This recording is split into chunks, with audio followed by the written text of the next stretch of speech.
Welcome, everybody, to another episode of Seekers of the Eternal with Palehorse and Jason DeRocha. Chris, how are you this fine morning? Hi, friends. Hi, Jay. Yeah, I'm doing great. Good to see you. Really, really good to see you after another successful AMA last night.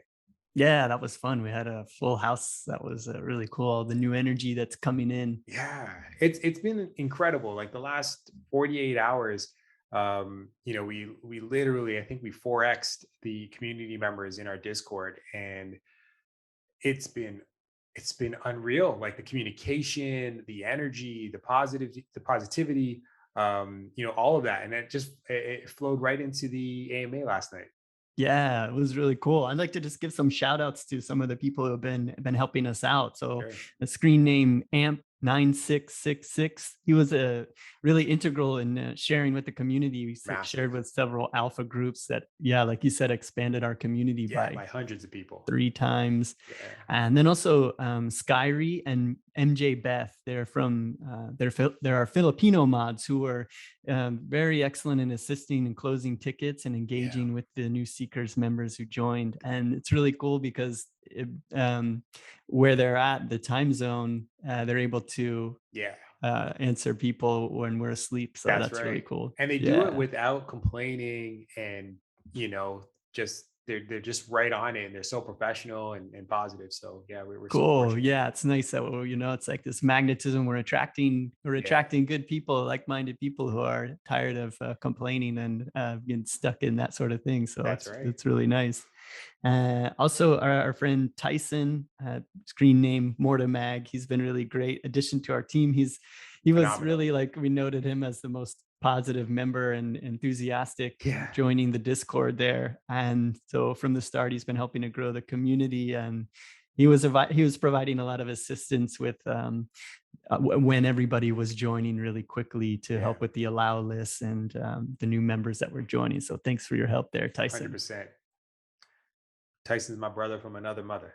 Yeah, and Yeah. everybody who joined in last night with questions. Your questions were great. Really had me thinking about a lot of things there too Yeah. later on. So, yeah, we're looking forward to diving into this podcast It together. was it was really cool to get the positive feedback.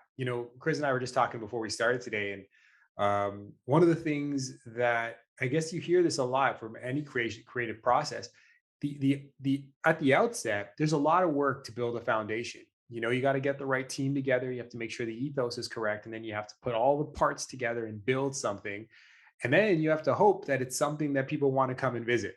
And it's been 8 months of this, from the initial idea to work together and to put something out into Web3, and then to partner with you, Chris, and then to have this community slowly grow. And then in the last 48 hours to see what's happened, it's just been completely humbling, especially when you have people that walk away with this incredible feedback from the AMAs or from the Discord. A lot of people were saying, thank you so much for putting an NFT together where it's genuine artwork by a genuine artist, because they've been looking for that for the last year and they've been burned so many times. Like that, for first and foremost is incredible, because I think that was really the seed that we planted so long ago in working with you, Chris.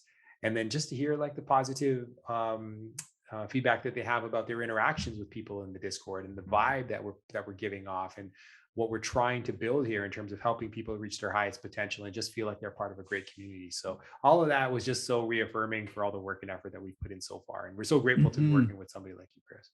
Yeah, and I'm glad that people are feeling that so early, it's so early in what we're doing to really be able to pick up on that right away. Yeah. It's really meaningful to us because that is 100% what we're doing here. Like we're trying to create, well, we are creating a NFT project, a collection, a community here that will be an example of being able to do that.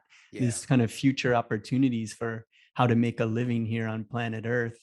Jay and I were talking. It's how different it is to start a company now, where you're so just in contact with all of the people who are Yeah. fans of what you're doing. So, 24 members 7. of our team are just on the Discord and keeping in touch. And so, new way of doing things. It's so exciting for the future with all of the all of the scary sort of dismal things that are happening here on planet Earth, Yeah. it is, like this technology and art and creativity, which always thrives in the most dark times. So Yeah. we're happy to be a part of that and to be creating this and to provide that for people who are looking for something real and something they can really get around. And that's always been my thing in life is I want to find my people, and I want to get around people that are not looking to complain about life, but are looking Right. to see this thing as a movie and to embrace it and have fun. Yeah. And that's what we're looking And I to do. think like when you do good work,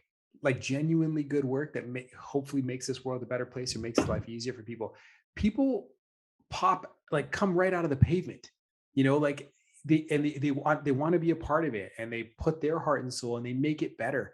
So that process is starting to happen now, where you're starting to get people that want to be a part of this movement. And there's I feel like we're connecting with people that are so much, so just as passionate and sophisticated and professional and kind. And you're just going to continue to build this platform out. You can't help but think that you can't be optimistic. You can't help but be optimistic about what this is going to result in.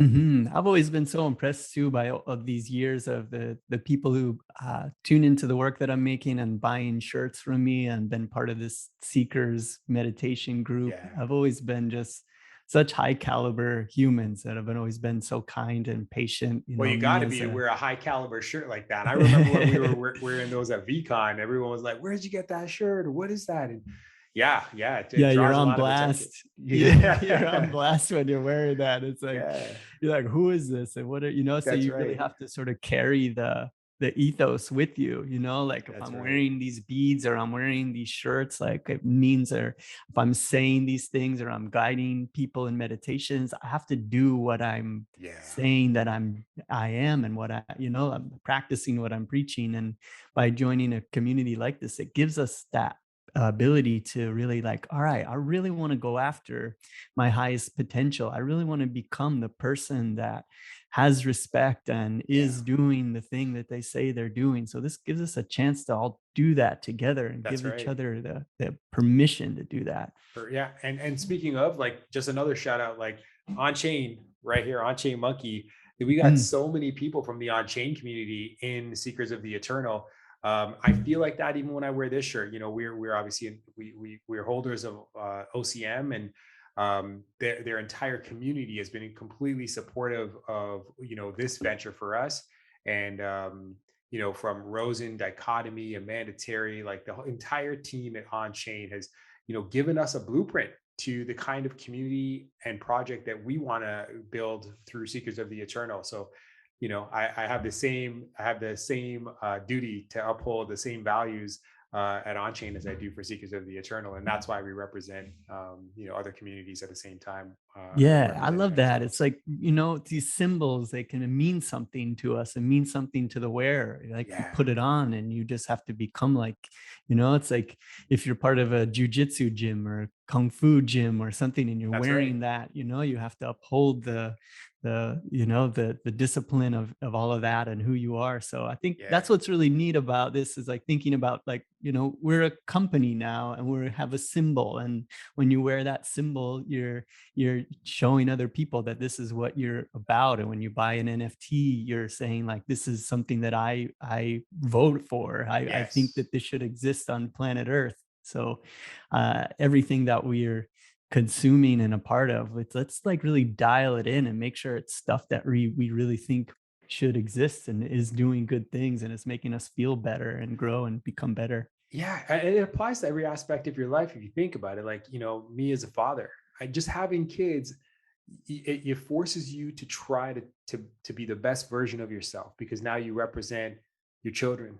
And if you're married, are you faithful? Do you do things to make sure um, that you honor the person that you've committed to spending the rest of your life with? But when you leave that person, not just when you're with them, but when you leave them, do you conduct yourself in a way that, if they were if they had a hidden camera somewhere and watching you, do you conduct yourself in a way that they would be proud? Whether it's your Mhm. kids or your spouse or your employer or your best friend. Do you when you walk away from a friend, do you say things behind their back that they would be really hurt by, or do you uphold them? Do you fight for them, and do you stand up for them? when other people question their character. Like Hmm. it's so great when you do have these really meaningful relationships. It does certainly, it doesn't, not everyone maybe, and we all fall short sometimes, but I think it should provide enough of an incentive to be the best version of yourself. Yeah. Yeah, I like that. And that's that for me in learning how to do that more and more. It really is it's that when you're looking for confidence in anything that you're doing, say it's creatively or it could be any aspiration that you have when you're needing to get over self-doubt and to move forward with something. If you have that inner knowing of like, I am doing my best to like be the person that I say that I am, even when nobody's looking. That's the money in the bank that you Yeah. have to know that you can like you're not a charlatan. You're not Agree. somebody who's like faking this. Agree. Obviously we all sort of fake it until we make it, but I don't even like calling it faking it. Like Yep. I think looking at it in another way is say with this project, we don't have it all laid out. It's not like some plan that has, I mean, we have a lot of great plans and strategy and all that to Sure. make this, but we're leaving a lot of the creative moments that are going to show up as we're moving forward. I really always imagine that I'm walking across this treacherous like bridge over this, waterfalls underneath me. And every time I'm taking another step, that next piece of the bridge is just showing up, showing up, You showing mentioned up. that last night in the AMA. I loved it, man. Like, I think the Mm, question was exactly that. I think somebody in the community said, what's the plans, or, what's the utility, or, and you just like, we're just focusing on the next step, the next plank. And when it appears, we'll take that step. And I think that's such a great way to go through life. So thank you for sharing that. That was awesome. yeah, just Yeah. asking the question like what wants to happen and then allowing for that to show up because something bigger than something we could think of in our brains where we rehash something else or we're going into our subconscious mind and we're thinking about coming up with some scheme or some plan. But the things that are really great are the idea of genius or tuning into creative muses. It's like, now what wants to happen? I just want to make myself an instrument for that, so Yeah. let it come through. So yeah. Cool. So let's get into it. I know that there's a lot of hot topics that we wanted to discuss today that, can strengthen the mind and body. And you have so many resources to share, Chris. So I'm going to turn it over to you, and just give me some pauses so I can ask all these questions that bubble up while you're talking. Cool. Yeah. So one of the things that I wanted to share today that was kind of coming up for me, there's an artist that I really love. He's a tattoo artist. He's also a very very prolific sacred art creator, and he meshes his style of really sort of traditional tattoo iconography with the sacred images of India. And he's a deep meditator and chanting mantras with his guru and working with ayahuasca. He's just been a really inspiring to me with the things that he's been doing. And he released a book of his artwork. And I'll just kind of show that real quick. Is a book of his artwork. His name is Robert Ryan. This is a book called Deity. And I just love and this is like there's tons of imagery of his paintings and everything in here. But the introduction to this book, and hopefully in the future here we can get Robert on to talk to him about some of these things, which I would love to do. So he opens this book talking about what a Murti is, and I'll read this introduction and we can talk about it a little bit. But this way of thinking about what a sacred image is, like an image of Hanuman, these pieces that we're releasing here. So he says, a popular Sanskrit term used in many Hindu sects is Murti, a basic concept of a holy image, statue, or deity. In many temples all over the world, darshan, or seeking of divine images, is the main focal point of the temple. This idea descends far beyond just seeing the image of God, but actually experiencing that specific aspect of God through concentration, meditation, and devotion. The deity is an anthropomorphic embodiment of the divine that serves as an experiential device that mirrors the spiritual aspirant's path of understanding of one's own true self.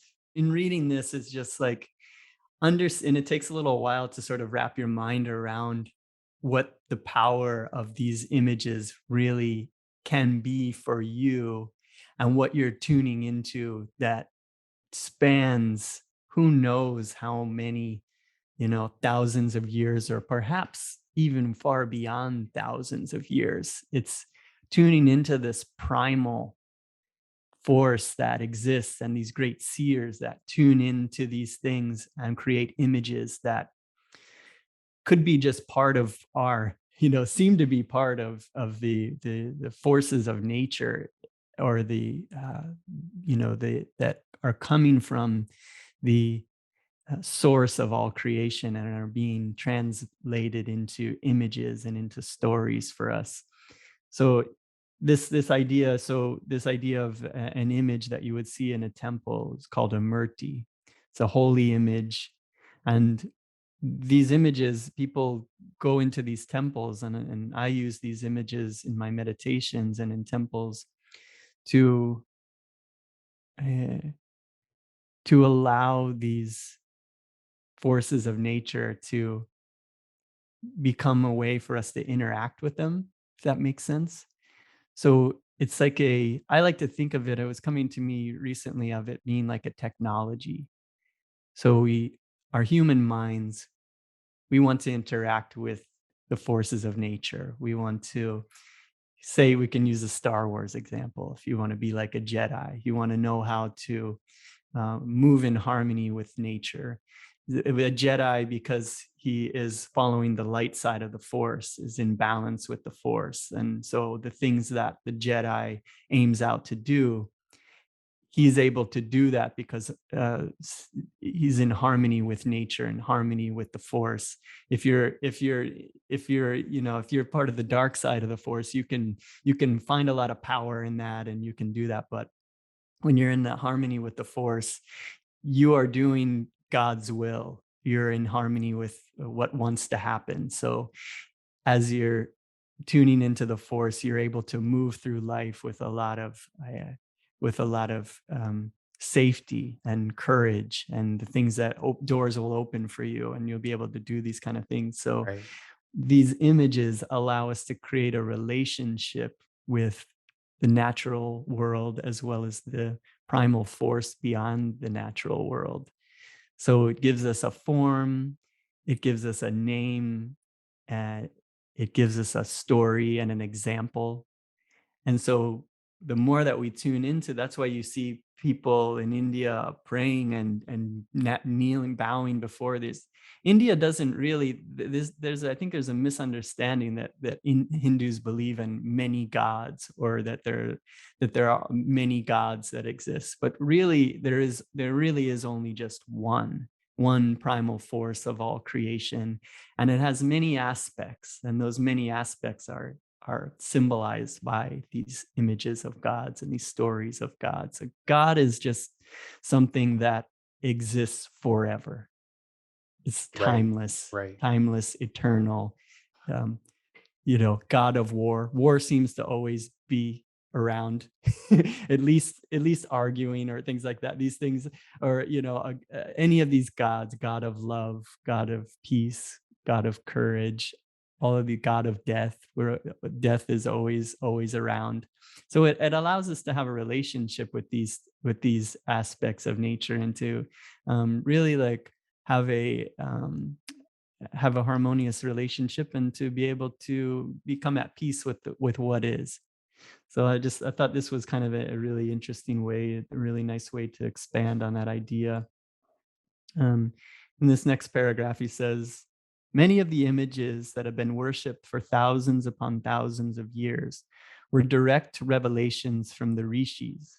These were mystic seers that came in contact with the vast holy vibration through the practice of reciting mantras, internal meditation, fire sacrifices, ingesting of plants, yoga, and focus on the breath. The visualization of the divinely obtained scriptures was one of the greatest of many gifts from God through the rishis to mankind. I really love in this last line here, it says something very powerful. The visualization of the divinely obtained scriptures is one of the greatest of many gifts from God through the rishis to mankind. So these sacred texts that have survived through millennia, and also there can be new scriptures that come, books like Paramhansa Yogananda's autobiography of a yogi, and many others. So these rishis, these great seers, these yogis who Mhm. have dedicated lifetimes to meditation, who become direct channels for God here on earth, write these books Right. and create these characters for mankind to learn how to live and to beat the game, essentially, right? Yeah. We're in this video game. This is there are these esoteric video game cheat books.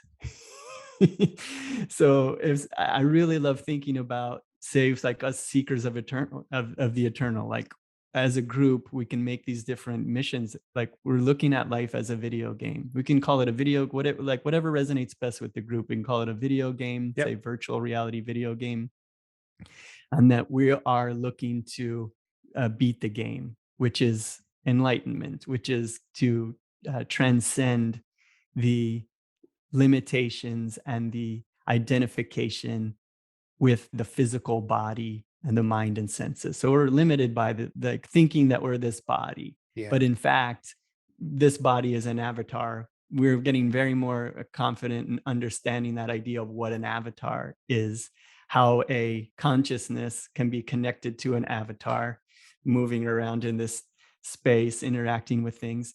These glasses from Apple and Google that are going to show up very soon Hmm. we're going to be walking around in a digital universe with augmented reality. It's going to become so clear that that's what's happening. And I think it's showing us more and more like that reality, that we are not these bodies. We are consciousness. We're eternal, ever existing, ever new bliss consciousness. And we're Yeah. just simply we're supposed to enjoy this big video game with infinite never ending levels. You can blast yourself into space and keep going. It never Yeah. ends. Well, I feel like, when you were talking about, God's the messages from God's kind of working through, the like throughout history, you've heard of prophets and wise people, and they're always in different forms, but it's almost like I read Stoicism and Marcus Aurelius, the Meditations of Marcus Aurelius, and um, you know a lot of the even I grew up Christian and Catholic, and I've read parables by Christ, and you've read through the Bhagavad Gita. I've even read Greek mythology, and and you go all the way back to like Homer or the Odyssey or Socrates or Plato. There's like this common universal message that seems to pervade all religions and all spiritualities, that talks about the inner self and disconnecting from the physical, if you can work towards doing that, and then what we're capable of doing, what we're capable of achieving. And it's like you have all of these different, like as you said, these different avatars out there on the planet trying to get this message across to whatever generation currently exists, and few of us get it, and we pass that on, and then a few of us get and pass on. And I think that that's what evolution is. It's right. It's taking not just the physical, like evolving physically, but mentally, and taking all these lessons and passing them on. And that's how humanity continues to evolve. And some people evolve. We deal with the worst types of evolution as well. That ends up leading to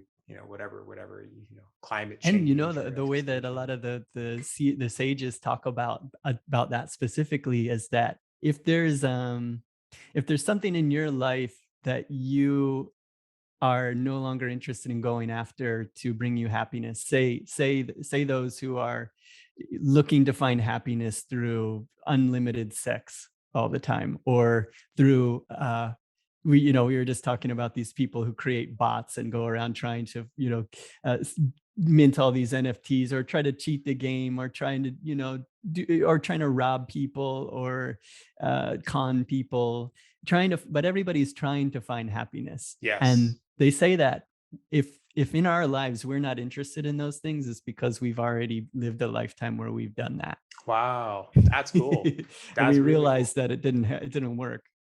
That makes good sense.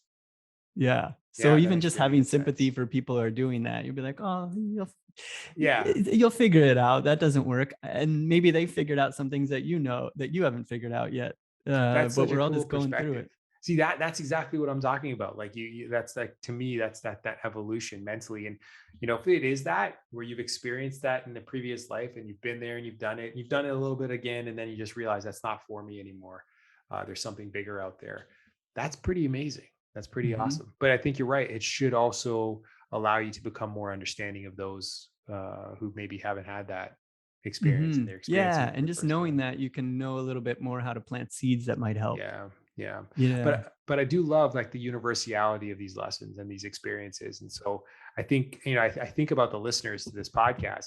We're gonna have people from all walks of life. We're gonna have believers and atheists. We're gonna have people of different religions, different backgrounds, different cultures that will look at it through whatever lens that they look through life through.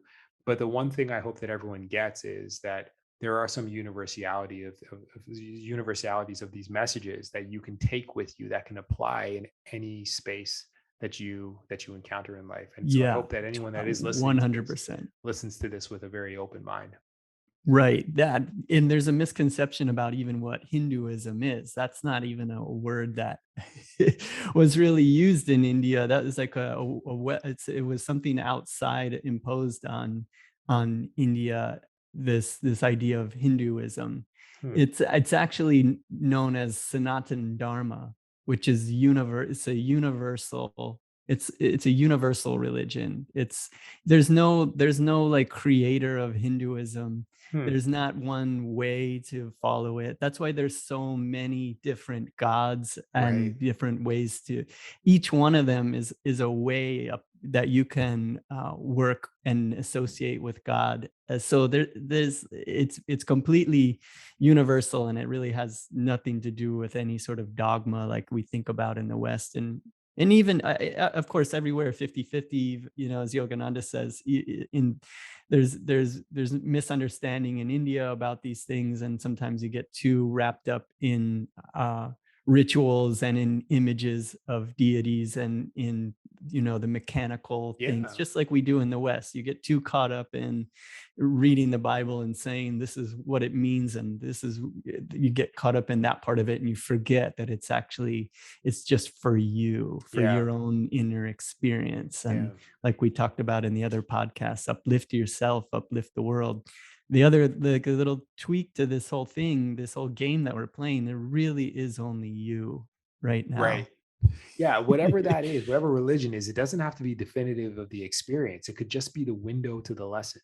Hmm. Yeah. Yeah, yeah, it's for you. It's if you're hearing this and it's like creating, if insights are coming to you, that's just your higher self is like put this podcast in front of you right now, is talking to you through me and through Yeah. Jay, through these things that we're sharing with you. So it's a little game that you're playing with yourself. And I just want to illuminate these fun little curiosities that have led me through this path of following bliss. That's all we're Right. doing. So follow your bliss, like, whatever.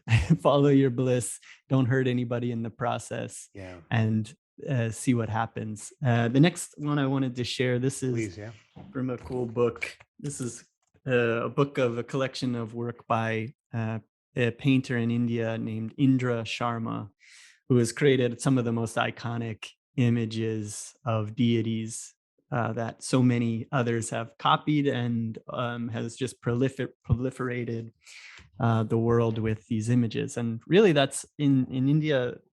That's okay. Like these seers, these great mystics that have these visions of these deities, they create them in a way that it's okay for others to create their own artwork around them, to copy them, have their own insights, own Of intuitive course. experiences with And them, and all that kind of interpretations. stuff.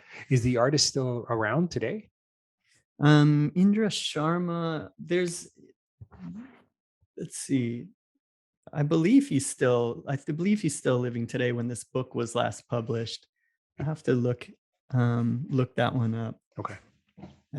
But this was a quote from the forward of this book, where this when I read this, it really made me want to go down this path of working in this way with sacred art and focusing on deities and meditation to uh, fuel my creative process. So the opening here says, sacred artists do not labor to seduce the eye. Rather, they seek to challenge their creative heart to embrace that initial impression of inspiration and capture its dignity, its character for others to experience through their work. So it's, for me, that was about doing the work myself, going into, making these sacrifices to have these deep meditative practices. I love following my curiosity. When something makes me curious, I like to dive all the way in, give myself to it fully, and then share what I've learned. I feel like that's what an artist is doing. We're going into these realms that are completely our own, and coming back out and sharing what we've learned with others through images, and Yeah. now through this community and all of the different tools that are available for sharing things creatively. Like when I'm not comparing myself to Buddha, but this idea of Buddha going into the forest, sitting under the Bodhi tree and realizing his awakening, his enlightenment, and then not just staying there, but coming back into the world to share what he had learned. And I think all of us as artists are doing that. We all have these inner worlds that we're exploring and sharing with others. So this takes away this other way of thinking. It says sacred artists do not labor to seduce the eye. And I think a lot of times when we're thinking about how to be an artist, these things are all important, obviously. Creating, your techniques and your process and your method of creating really beautiful images, but that Mm, shouldn't be the final. That's just the beginning. right. get your get your abilities and your skills in order, so that you can learn to capture dignity and character that you are receiving inwardly, and express it through the images that you're creating. So it's communicating something so much greater than just the physical aesthetic of what it is. So, but combining it with a beautiful aesthetic first captures the attention, Right. Of and then course. makes you want to go deeper.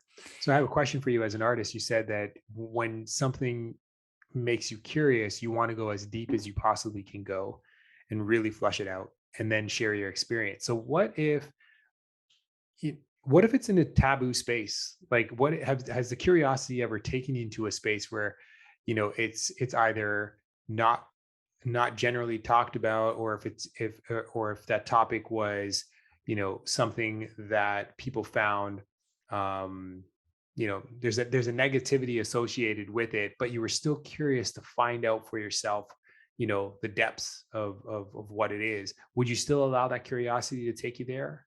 Yeah, that's a great question. And the answer is yes. Cool. but with but with I've always had a very deep conscience there with me, making sure that what I'm exploring is for my own good and for the greater good of. Hmm. There always has been that there. So I'm blessed in this life, and then also having good friends, and my wife is, she never lets me get away with anything. So I always have to, like, which is really great, because she's one of my greatest critics and greatest, people that's keeping me in line, not letting me go too far out into uh, the unknown that is beyond return or whatever. Yeah. But not that you could ever go beyond return. But so in say some examples with that. I mean, obviously psychedelics is one. Yeah. It's a taboo thing. It is illegal.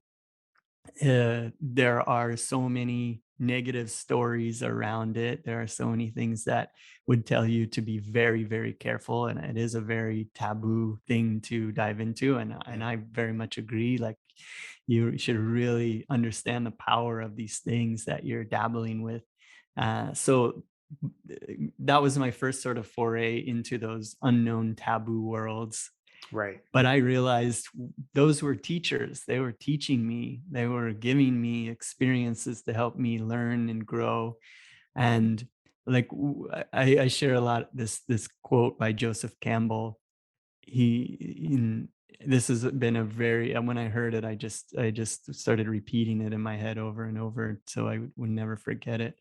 And it's about this idea. He says, and this is about threshold guardians. When we are looking to move into spaces that are dangerous, he says, the powers that watch at the boundary are dangerous. To deal with them is risky, but for anyone with competence and courage, the danger fades.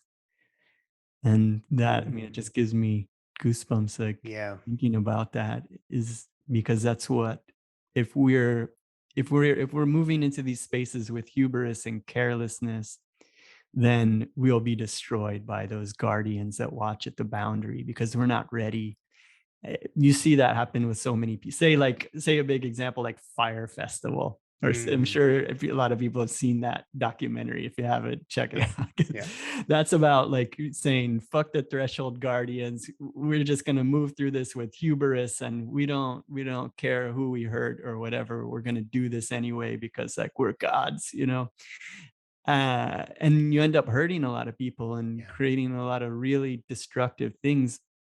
But in the same sense as like the story of Atreyu in the never ending story, when he watches the night that's going through the threshold guardians, those big sphinxes with the laser eyes. We talked about this before. I like to talk about it a lot. And Mm, it if you move through these things with hubris, you have this, okay, yeah, I really want to get into this thing. I think I'm meant to be doing it. And oh yeah, but deep down, you really are out of your league. You know that you're not that hero that has competence.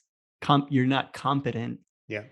and you're not courageous. You're just careless.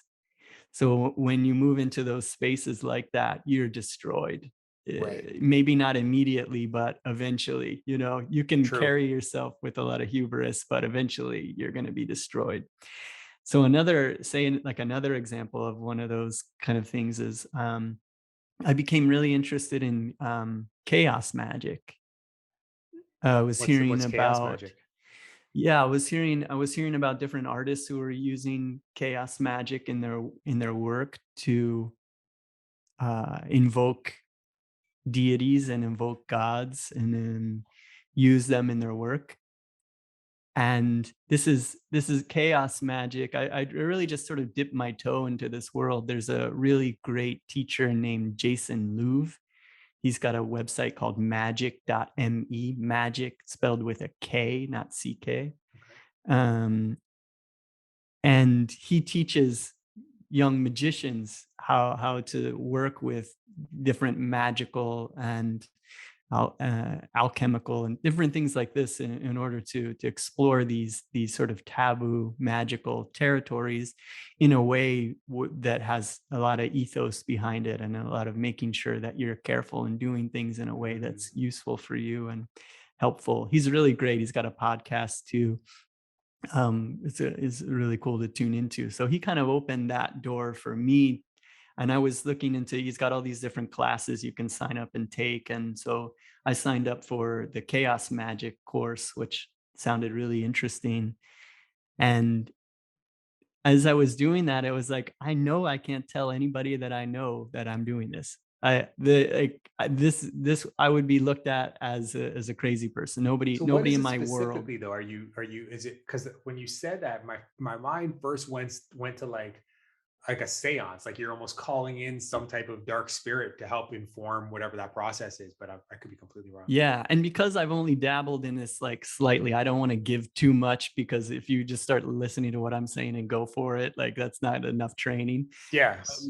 But But what is it just to exactly? give you a little overview, Yeah. a little slight overview from my slim knowledge of taking one course. But yeah, and I'll follow this up too with where it led me. Um, but chaos magic, from what I understand, it's you get to it's not like you have to just focus on, say, like one deity. It actually functions a lot like Hinduism. Say if you're really drawn to Greek mythology or Norse mythology, say you want to attune to, you mean you could attune to Loki, you could attune to Thor, any of these great mythic characters that have ancient history, a lot of power behind them. You could you learn how to create a sigil, which is an affirmation of something that you're trying to accomplish. There's a lot of technical things like taking out the vowels, taking out double consonants, creating this combination of of consonant letters, and then creating a symbol, draw a symbol with these consonants. And and then you put out of your mind that original uh, intention that you had, and then you do things like you could chant to the deity that you're looking to connect with, light certain color candles or create different aromas, Mm, and meditate with them, and then just really invoking that presence. So any sort of force or entity that you're looking for to help you, you can move through, and it's chaos magic because you're not just like locked into one. You can move around for different ones to help you with different things. And that really, I the first time I did that, I decided to select Ganesha as my deity of choice there. And then when I did that, I was just like, oh, wow, this is for me. Like so I'm actually kind of doing that really, but I just decided, man, if I go around calling myself a chaos magician, there's just so many, negative there's so much that connotations. opens up to that. Yeah, Yeah. just negative context. So I feel like I actually am a chaos magician, but I get to say that I'm practicing Sanatan Dharma, meditation. Right. Right. I'm follower of Paramhansa Yogananda, very respected awakened master with the thousands of years lineage. It's very like in our current culture. I bet very soon saying that you're practicing chaos magic is not going to be that far out and strange. It's just it And was too early for me. such a new term for me. Like I wanted to look into it a little further. Yeah, Not that look up I'm, artists who are practicing it too. It's kind of yeah, interesting when you I'm see. very intrigued by that. Okay, so you take that, you allow that curiosity to draw you in, and you go into it with the highest level of conscience that you can, so that you know when you're going too far, or you're like you said, like there's always a way back, but just so you know that you have to get back um, to the right Yeah, I think the place. key has always been to make sure if you're dabbling in these things, get don't like bring your ego into it and say, I don't need a teacher, I don't Mm, need to study from people who have been doing this much longer than I have. Like I've always been reading books. When I was doing psychedelics, I was always doing a lot of research. I was always connecting on podcasts with people who have a lot of experience with this. I was always sitting with people who had a lot of experience and that I trusted. And when I was dabbling in chaos magic, I trusted Jason Louv from all of the recommendations that I had heard about him. So just know who you're getting your information from, and right. then also look at their lives. Like, do you want to be like them? Or that's a big thing. Like when you're listening to conspiracy theorists talk about all these different things, look at their life. Do you want to be like them Mm, when you're listening to somebody? good Because point. and that was another realm that I got into early on before.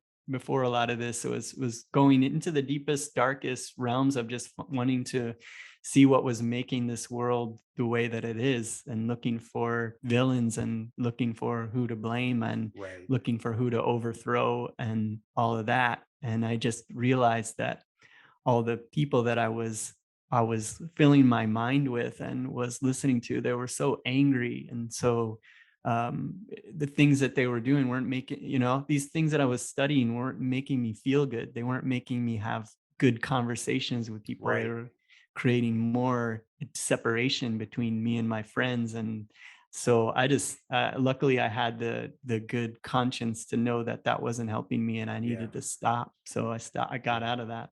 I love that point. Like I love listening to people's perspectives and what they dabble in, but you can tell when you met with someone that's very deep into something, and when you're at that space, yeah, you're right. Like if you really want to dig that deep, you should take a look at someone who lives there in that world and decide whether or not that's where you want to be or exist, even for a given, even a short period of time. I think it's a really great way to say it. Like I love like because I have that curiosity. I love to learn about different things. But I think that, in many of the topics, I'm very much just a jack of all trade, master of none. The things that I immerse myself in as an author, as a publisher, as a father, I try to go deep because I love those worlds. I want to spend time in those worlds, and not some people might look at me and say, I do not want to do that. It's a lot of whatever it is, it's a lot, like you said, like anything that you're immersed in, it's a lot of. And so if you want to go that far, you better be ready for it. But I do Mhm. like to learn a little bit, and then take bits and pieces and then apply it to my world. That's kind of how I approach things. Like even these conversations that I have with you, Chris, like I take so much of what you share with me and I just try to apply it myself. And anything that I'm very intrigued with, that I want to delve in and read a little bit more about, some of the authors and poets and artists that you shared with me. Like I learned a little bit and I'm like, wow, I want to go deeper. So I hope that people that Mhm. are listening also kind of feel the same way. Yeah, and if people feel that the same way, it's like that makes us artists. We really want to get lost in worlds and to become inspired and then find ways to share that inspiration. So Yeah. let yourself get into things. Just yeah, I think those just these things that we talked about are just little ways to make sure that you won't be destroyed by the threshold guardians, Yeah. and to pay attention to when those things come up. Is this a threshold that I should be aware of? Do it maybe before moving forward. I need to have a little more training. I need to make sure that I'm making sure this person I'm listening to is valued, has a lot of other people recommending them that I like, and their Yeah. life is something that I'd like to emulate. Okay, cool. I'll move forward. Right. And that's where I found the Ramayana for many different reasons. The Ramayana, for me being someone who likes to dig to the bottom of something that I find interesting. Used to do it with movies and books, like authors like Philip K. Dick, science fiction author like Minority Report, Blade Runner, many others, and also all of the books that he wrote and the short stories that he wrote. He was channeling these things. He was seeing Mm. visions of the future, and a lot of the times he didn't even know what the books were about. He was just automatic writing, and then later on down the road, he would come out with explanations for what they're about. So I loved things like that. Um, and getting into so but I would always sort of exhaust the I would always sort of hit a bottom with it, or I would lose interest eventually in it.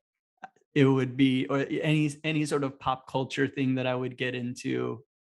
I would like it for a little while, and I would go super deep into it. And I just would want to talk to people about it. I wanted to, but so often, like nobody was going as deep with it as I wanted to go.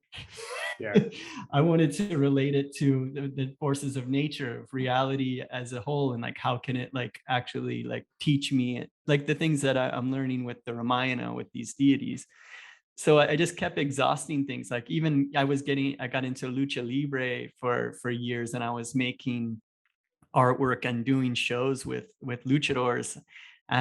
because I was seeing what they were doing as these superhuman feats of strength and uh, determination and ability that just blew my mind, going beyond what I thought was possible with the human body. Right. And I wanted to just tap into that spiritual aspect of like how they're getting to that place in their mind where they're able to perform these beyond movie quality stunts in one take in front of an audience and not messing up, or Yeah. wearing a mask where you can just barely see out of these holes and you're doing you know a flipping double twist 450 splash, not even looking, and like Yeah. hitting your target perfectly, not hurting yourself too badly or the other person. It just didn't make any sense to me. I was just so fascinated by it.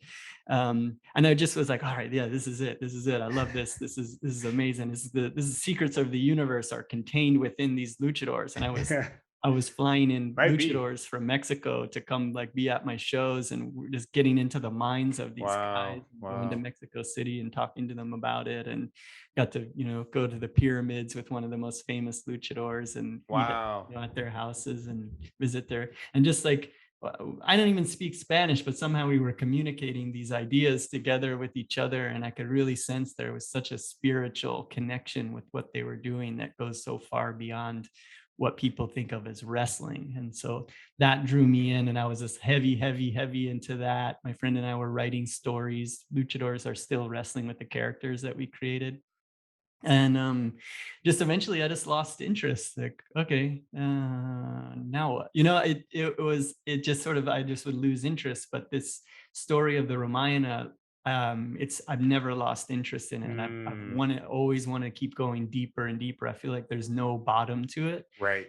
It's like it goes as far as I want to go with it. I won't sound silly if I like project really lofty appreciation for it, where like you could do that, like say if you were talking about a movie and then you just like told me all this stuff that you think that the movie is about, and then other people, that's not what it's about this, or Yes. whatever. Yes. Yes. With these stories, it's about whatever you say it's about, because it's actually a living, actually a living letter from God to you, interacting with you in the way that you want to be interacted with, that works Yeah. I best for love you. that.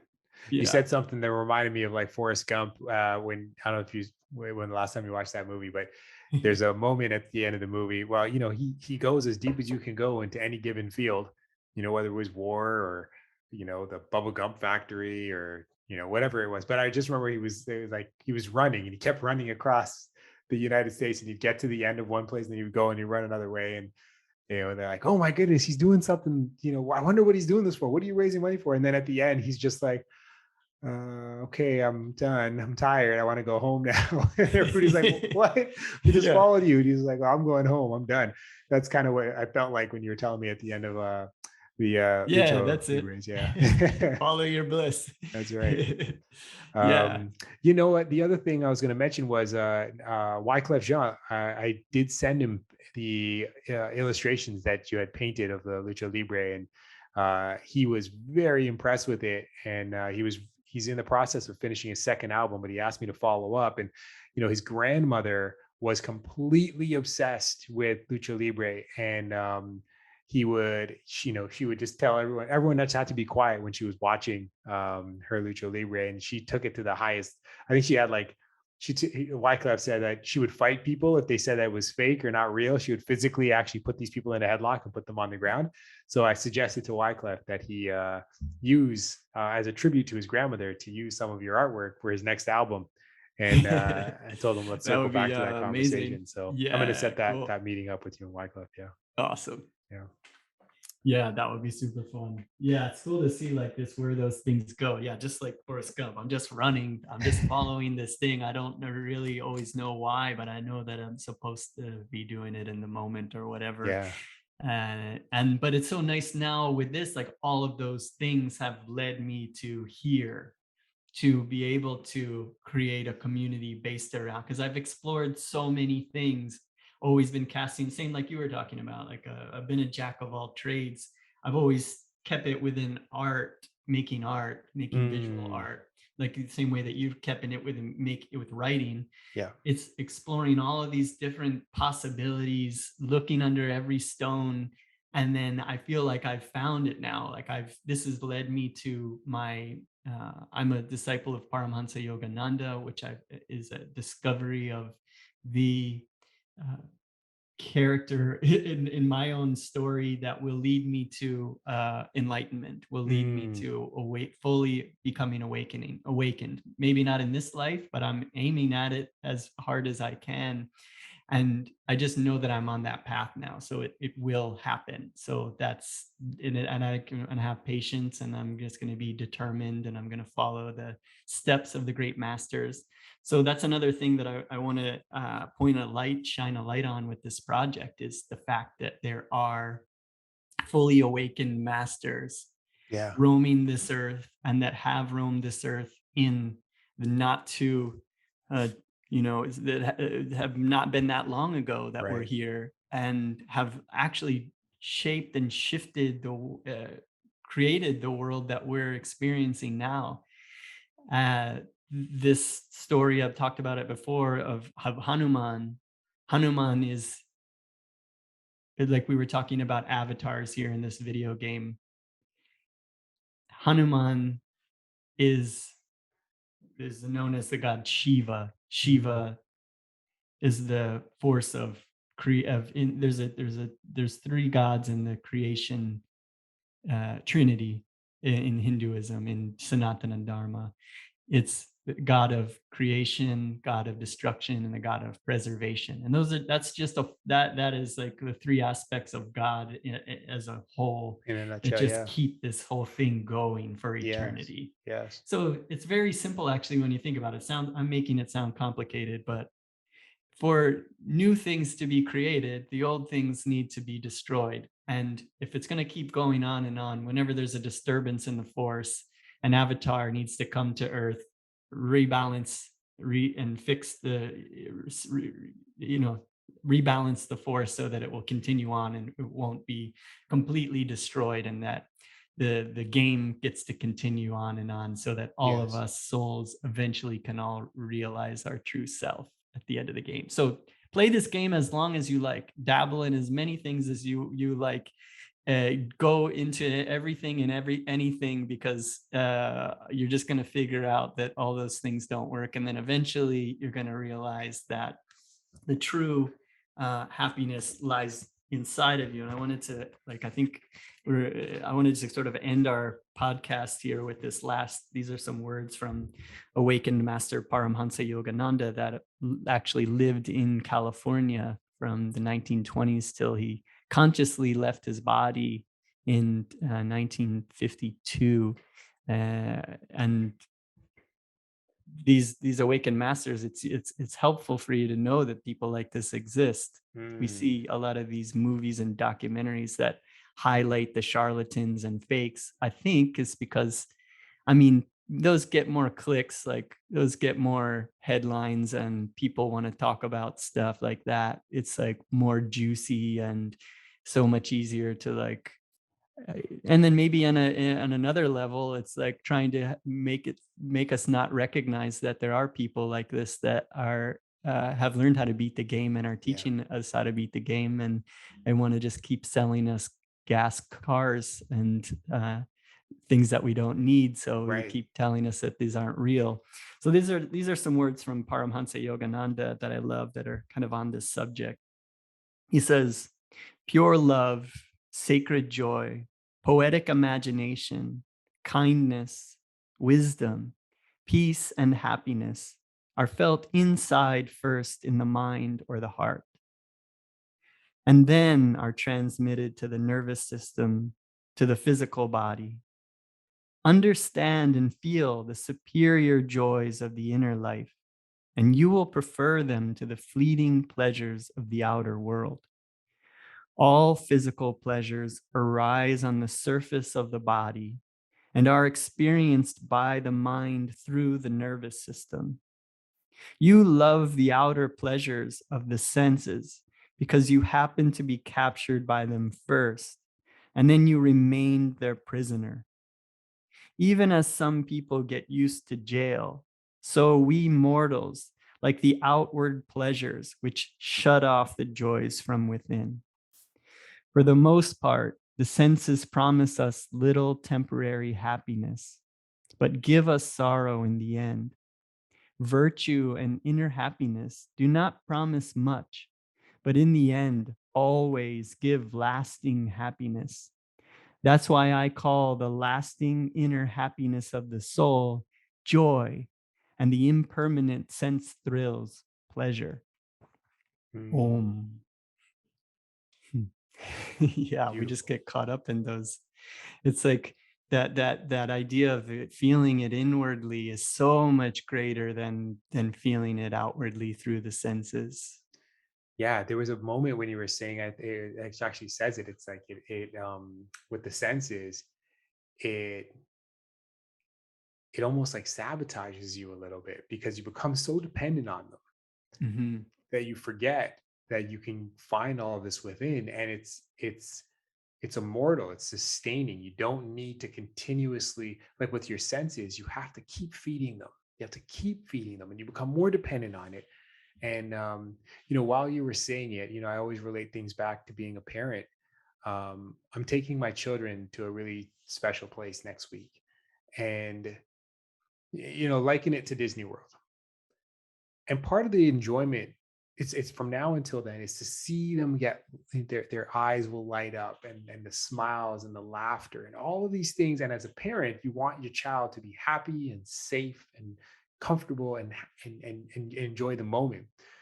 And one but that moment's going to end, so I'm going to get there, I'm going to take this all in, and then what do? Do I have to wait another year before I save money, work my butt off, just for 1 week so my kids could experience that? And then while that year, that long, multiple weeks, multiple days, multiple hours, minutes and seconds of missing the opportunities that cost me nothing, but to maybe build a fort with them in the basement and have the exact same experience for a longer period of time, or maybe sit and read a book with them, and have that exact same experience. But you almost forget all of those things because they don't give the same sensory input as maybe Disney World with the lights and the music and the characters and all that stuff. And Yeah, we that's good move so insight. far away from it. And I could live it every day if I want to, for free, without losing all this time to working and telling my kids, I'm too busy right now. I got to save up for that 1 week a year, so daddy Mm, can't see you for the other weeks, the other 50 right. weeks. Yeah, Yeah.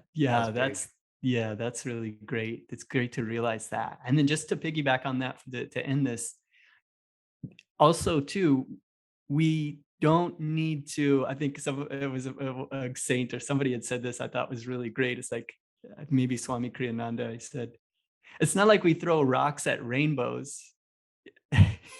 Like when you're actually experiencing something great with the senses, with your eyes, with at Disney World, with your kids, enjoy that and experience it. You can realize that you can have a moment where you're not caught up. Like that's what meditation brings us, is that Mm, we can get not totally caught up with the sense pleasure of it, and we can be there in the present moment, feeling it inside. So you're like, yes, true. wow, whoa, you can feeling it inside, and in the same way that you feel that inside and during meditation. And then I think what would be really cool, you can start to plant those seeds with your kids in that meditation that I recorded last week. Encourage everybody to go listen to the last episode, and then practice with the 2 audio files there. Yeah. There's a practice there of recalling a moment in your life of special joy, and realizing that this is what our memories are, a gift. Right. Yogananda says that our memories are a gift. It's a misuse of your memory to be using your memory to recall negative things. So, say you had that experience at Disneyland with your kids, and maybe with your kids, you can do that little meditation with them where it's like, let's recall a moment where we had a really good time together. Mm, Bring that back. What were we doing? Oh, what were we seeing? What were we feeling? And then you can have them just, okay, now drop the images, drop the excitement, drop that. Okay, now we're just sitting in that joy, we're feeling that together. I think kids could do that that's pretty cool. I'm easy. gonna try it. Hmm. I'm gonna try it. I think that's really key. And then you take that and then you apply that to every experience that you had that brought you joy. And sometimes it's, sometimes it's just holding their hand and going for a walk, looking at the Yeah. birds. Yeah. And then it's like, because I think my wife said this, it really kind of clicked for me. She was like, "Yeah, it's like because she has like a really stressful, busy job with a marketing company that she runs and everything." And she's like, "Yeah, it's like vacations are difficult because they're not they're not just like sort of relaxing periods. They're almost more like countdowns. Like so, the whole Mm. time that you're there, you're sort of counting down to like when you have to go back to Oh, work." so true. That's so true. So with this, it's like, all right, we're really like present moment, like absorbing this and feeling it within, and then knowing that we have this, like your grandmother said, having, or the other mentor that you had, I think it was your grandmother, said that having these moments in your life when you're old and you're just like me and you're just sitting in the chair all day, you get to replay those back in your Yes. mind. So I Yeah. think if we start practicing that now, like we're gonna have a really great life as when we're older, just replaying all Yeah. these great memories and Yeah, that was my best friend. smiling. His grandmother said, when you get to my age, she was bedridden. She says, when you get to my age, you live off of the memories you've created throughout your life, and it feeds your soul. She's Yeah, doing it. yeah, yeah. Well, thank you, Chris, for another fantastic podcast and so many great lessons. And thank you for sharing these wise words from these incredible human beings that walk the planet and continue to walk the planet today. Yeah, thanks, Jay. That was fun. I'm hoping everybody enjoyed that and keep tuning in and find us on Discord. Find us on Twitter as well. So that's at Palehorse Design on Twitter, the Discord channel, Seekers of the Eternal. You can find me on my Instagram, which is just at Palehorse there. There's a link tree there that will take you to all the stuff that we're doing and be able to just connect with us in more and more ways as we continue to find more creative things to put out for everybody to connect with. So thanks That's everybody. right. Thanks, everyone. Take Bye. care.